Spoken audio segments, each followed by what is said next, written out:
नमस्कार, आप सभी का बहुत बहुत स्वागत है हमारे YouTube चैनल में। आज की इस वीडियो में हम SCERT छत्तीसगढ़ के द्वारा निर्मित प्रश्न बैंक जो कि कक्षा तीसरी के लिए विषय गणित के लिए तैयार किया गया है, इस पर अभ्यास कार्य करेंगे। इस प्रकार के प्रश्नों पर अभ्यास कार्य करके हम निश्चित तौर पर अच्छे स्थान प्राप्त कर सकते हैं। तो आइए हम SCERT छत्तीसगढ़ के द्वारा निर्मित इन प्रश्नों का अभ्यास करें। तो यहाँ पर पहला प्रश्न दिया गया है। पहला प्रश्न में अंक 4, 7, 9 का प्रयोग करके बनने वाली सबसे बड़ी संख्या है। सबसे बड़ी संख्या है मतलब सबसे बड़ी संख्या हमको बनाना है। किसका किसका प्रयोग करके? 4, 7 और 9 का। तो बड़ी संख्या बनाने के लिए हम बड़ी अंक को यहाँ पर पहले लिख देंगे, फिर उसके बाद उससे छोटी वाली और फिर उसके बाद और छोटी वाली। हम यहाँ पर 4 हमने लिख दिया। तो इस प्रकार 974 विकल्प सही उत्तर इसका हो जाएगा। प्रश्न दूसरा, यहाँ पर बाल्टी पर संख्या लिखी गई है। बाल्टी पर लिखी गई संख्या है, इस संख्या को पहचानना है। तो यहाँ पर संख्या को पढ़ने के लिए हम क्या करेंगे? इकाई में 9, फिर इसके बाद दहाई में 6। तो दहाई और इकाई को मिलाकर हम देखते हैं तो 69 प्राप्त होता है और इसके सैकड़े के स्थान पर 8। तो यहाँ पर इस संख्या को हम 869 पढ़ेंगे। तो इस प्रश्न का सही उत्तर विकल्प सा हो जाएगा।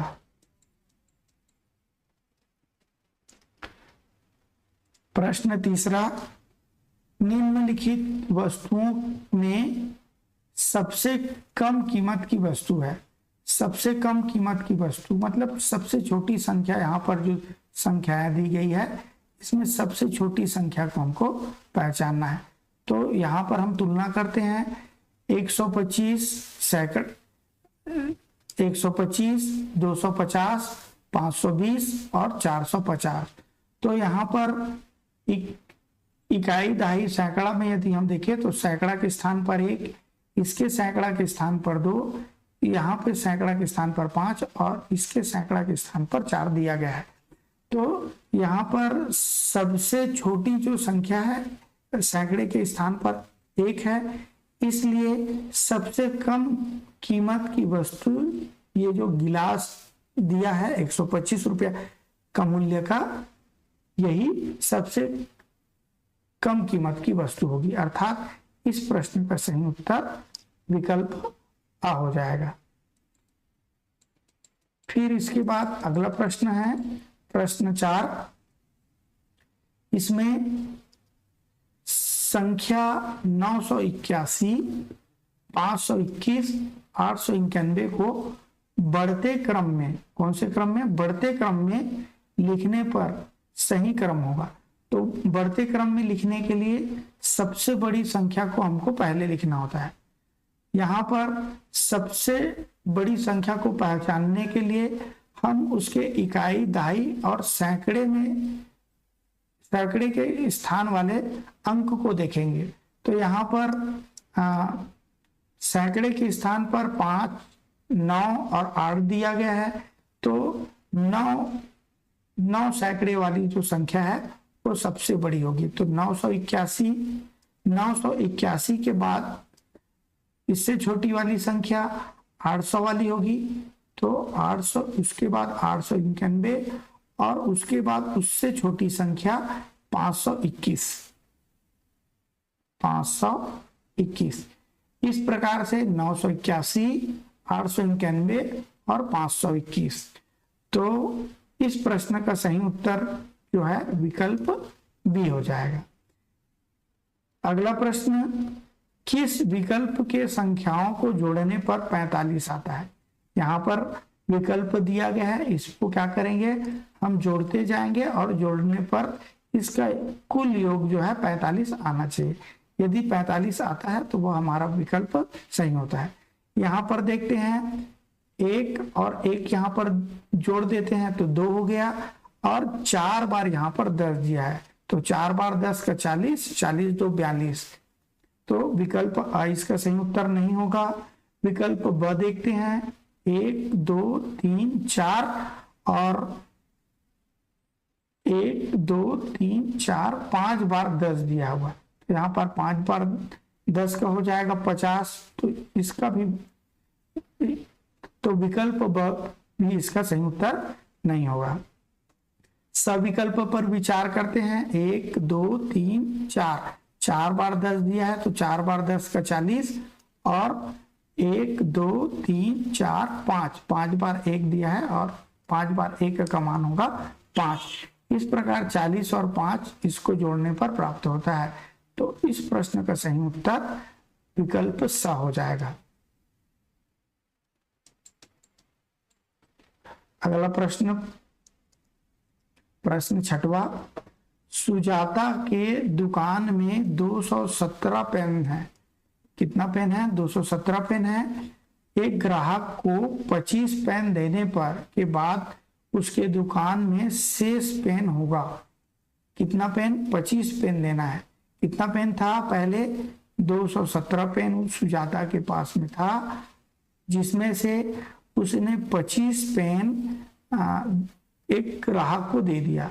तो 217 में हम 25 को घटा देंगे, 7 में 5 घटाने पर यहाँ पर हो जाएगा 2, यहाँ पर 1 बचा, इधर से हम क्या करेंगे, उधारी लेंगे, यहाँ पर हो जाएगा 11, 11 में 2 जाएगा 9, 9 2 11, और यहाँ पर बच जाएगा 1, तो 192। इस प्रकार सुजाता के पास उसके दुकान में 192 पेन शेष होगा। तो इस प्रश्न का सही उत्तर विकल्प ब प्राप्त हो जाएगा। फिर इसके बाद प्रश्न 7वां देखते हैं। प्रश्न 7वां में यहाँ पर आम का चित्र दिया गया है, गिन लेते हैं। 1 2 3 4 5, 1 2 3 4 5, 1 2 3 4 5, 1 2 3 4 5। यहाँ पर 5-5 आमों का कुल 4 सेट दिया गया है। कुल कितना सेट दिया गया है? 4 सेट दिया गया है। कितने आमों का? 5-5 आम। यहाँ पर 5 आम है, यहाँ पर 5 आम है, और यहाँ पर 5 आम है। इस प्रकार से 5-5 आमों का जो है 4 सेट जो है दिया गया है। इस अब उपरोक्त चित्रों में आमों की कुल संख्या है। इस आमों की कुल संख्या को हमको दर्शाना है। तो कितने आम हैं? यहाँ पर 5 आम हैं, और 5-5 आमों के कितने सेट हो गए? 4 सेट हो गए। इस प्रकार 5 गुणित 4। तो इस प्रश्न का सही उत्तर हम देखते हैं, तो हमको विकल्प ब सही उत्तर प्राप्त होता है। फिर इसके बाद अगला प्रश्न चलते हैं, प्रश्न 8वां। प्रश्न 8वां में भी इसी प्रकार से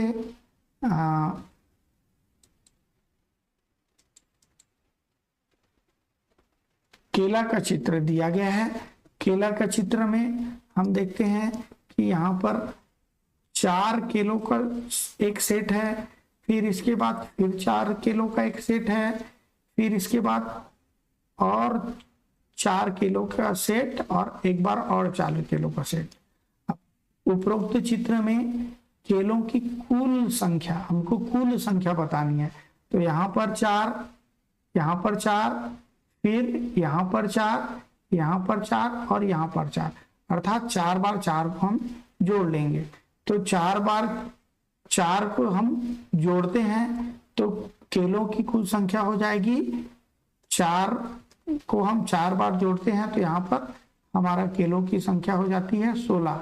तो यहाँ पर 4 को 4 से यदि हम गुना करते हैं तो हमको केलों की कुल संख्या कितनी प्राप्त हो जाएगी? 16 प्राप्त हो जाएगी। तो यहाँ पर इस प्रश्न का भी सही उत्तर विकल्प ब हो जाएगा। फिर इसके बाद अगला प्रश्न, एक बर्तन बेचने वाले ने 65 थालियां, 143 कटोरियां एवं 40 जग बेचे। कितना बेचा? 65 थाली, 143 कटोरियां और 40 जग।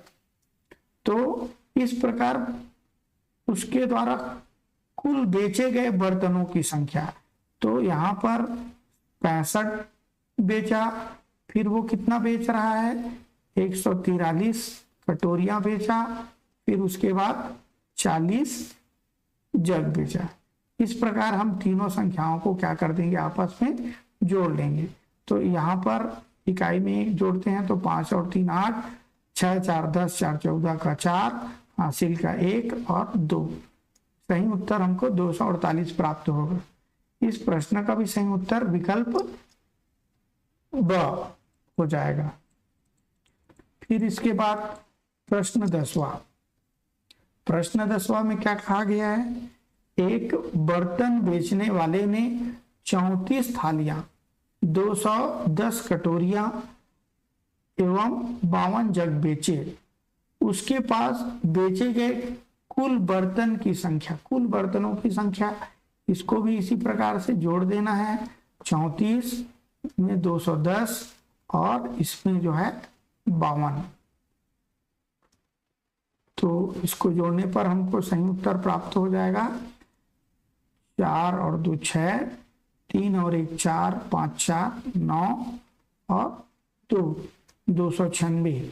यहाँ पर इस प्रश्न का सही उत्तर हो जाएगा अ 296। फिर इसके बाद प्रश्न 11वां। प्रश्न 11वां, 24 कंचे 4 बच्चों को बराबर बराबर बांटी गई। कौन सा विकल्प सही विभाजन को दिखा रहा है। यहाँ पर 24 जो है कंचे हैं और इसको जो है 4 बराबर बराबर भागों में बांटना है।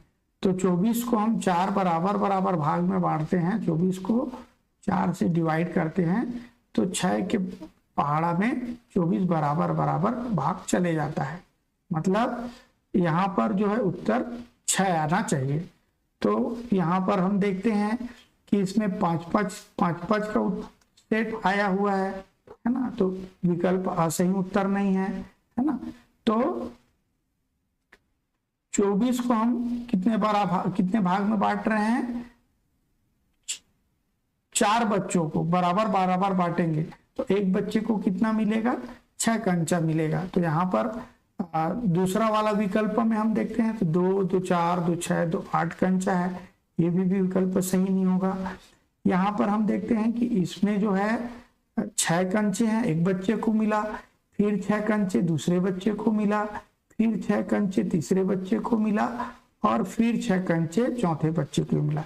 तो 4 बच्चों को जो है बराबर बराबर यहाँ कंचे मिल रहा है, इसलिए इस प्रश्न का सही उत्तर विकल्प स हो जाएगा।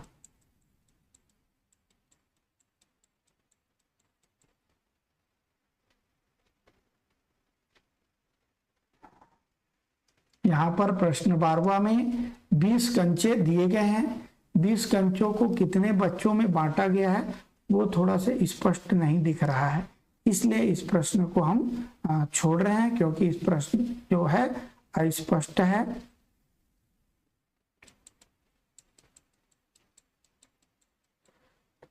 इसके बाद प्रश्न 13वां, 2 शहरों के बीच की दूरी मापने की उपयुक्त इकाई। दूरी को किस में मापते हैं, मिलीमीटर, सेंटीमीटर, मीटर, किलोमीटर। आप लोगों को पता होगा कि आप एक शहर से दूसरे शहर जब जाते हैं तो कहते हैं कि ये शहर यहाँ से कितना किलोमीटर दूर है, तो इस प्रकार इस प्रश्न का सही उत्तर हो जाएगा किलोमीटर। 2 शहरों के बीच की दूरी को किलोमीटर में मापते हैं। अगला प्रश्न है, कमरे की लंबाई मापने की उपयुक्त इकाई। कमरे की लंबाई आप लोगों ने देखा होगा कि कमरे को तो किलोमीटर में नहीं नापते हैं, है ना, मिलीमीटर में भी नहीं नापते हैं, है ना, सेंटीमीटर बहुत छोटा हो जाएगा। इसलिए कमरे को नापने की सही और उपयुक्त इकाई जो है वो है मीटर, है ना। तो इस प्रश्न का सही उत्तर हो जाएगा मीटर। कितना मीटर। फिर इसके बाद अगला प्रश्न, प्रश्न 15वां। आपका विद्यालय 10 बजे शुरू होता है। आपका विद्यालय कितना बजे शुरू होता है? 10 बजे। निम्नलिखित में से कौन सी घड़ी यह समय दिखाती है? मतलब आपको 10 बजे वाली घड़ी को चुनना है। तो यहाँ पर देखिए, है ना, छोटा कांटा 2 में है और बड़ा कांटा 12 में है। इसका मतलब इसमें 2 बजा है ना। यहाँ पर छोटा कांटा 12 में है और बड़ा कांटा छोटा कांटा 11 से आगे बढ़ गया है और 12 में पहुंचने वाला है। यहाँ पर 8 में है। तो यहाँ पर 11 बज करके जो है आपका 8 पंचे 40 मिनट हो गया। इसको देखते हैं, इसमें जो है छोटा कांटा 10 में है, इसलिए इस प्रश्न का सही उत्तर विकल्प सी हो जाएगा। यहाँ पर हम देखते हैं तो यहाँ पर 12 बज करके जो है 25 मिनट हो रहा है। तो सही उत्तर हमारा विकल्प सी इस प्रश्न का हो जाएगा।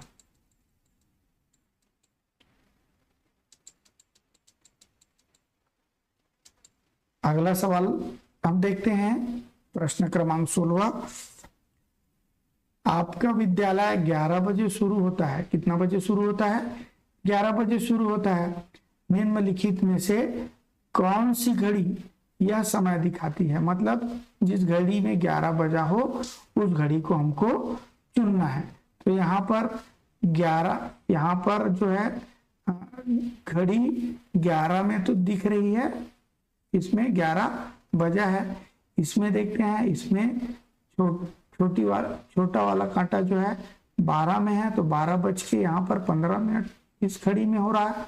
इस घड़ी में हम देखते हैं 8 बज करके 25 मिनट हो रहा है और इस घड़ी में हम देख रहे हैं कि छोटा वाला कांटा 8 में है और बड़ा वाला कांटा 5 में है। तो 8 बज करके 5 मिनट हो रहा है। तो इस प्रश्न का सही उत्तर जो है विकल्प ए हो जाएगा। इसके बाद अगला प्रश्न, प्रश्न क्रमांक 17वां।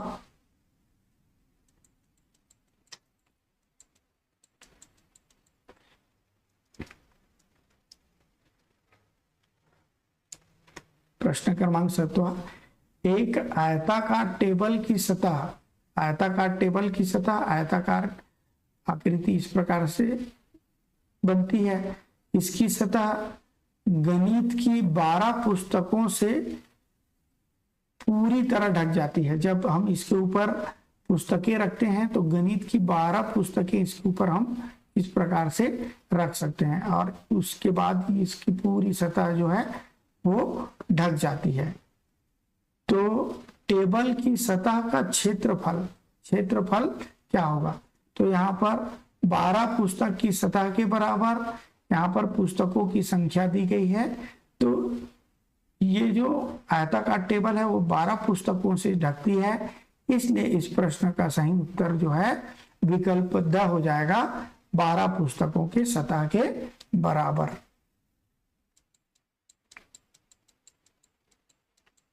इसके बाद अगला प्रश्न, एक आयताकार टेबल की सतह गणित की 10 पुस्तकों से, गणित की कितनी पुस्तकों से? 10 पुस्तकों से पूरी तरह ढक जाता है ना।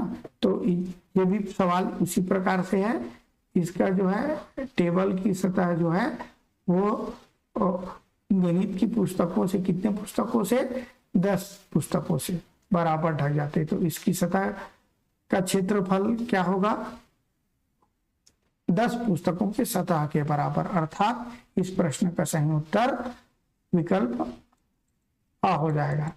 फिर अगला सवाल, प्रश्न 19। यहाँ पर अगला सवाल है प्रश्न 19। यहाँ पर पतंग की आकृति आप देख पा रहे हैं और इसमें दिए गए पतंग में त्रिभुज की संख्या हमको क्या करना है? खोजना है। तो यहाँ पर 1 2 3 4 5 6 7 8 9 और यहाँ पर भी त्रिभुज की आकृति बन रही है।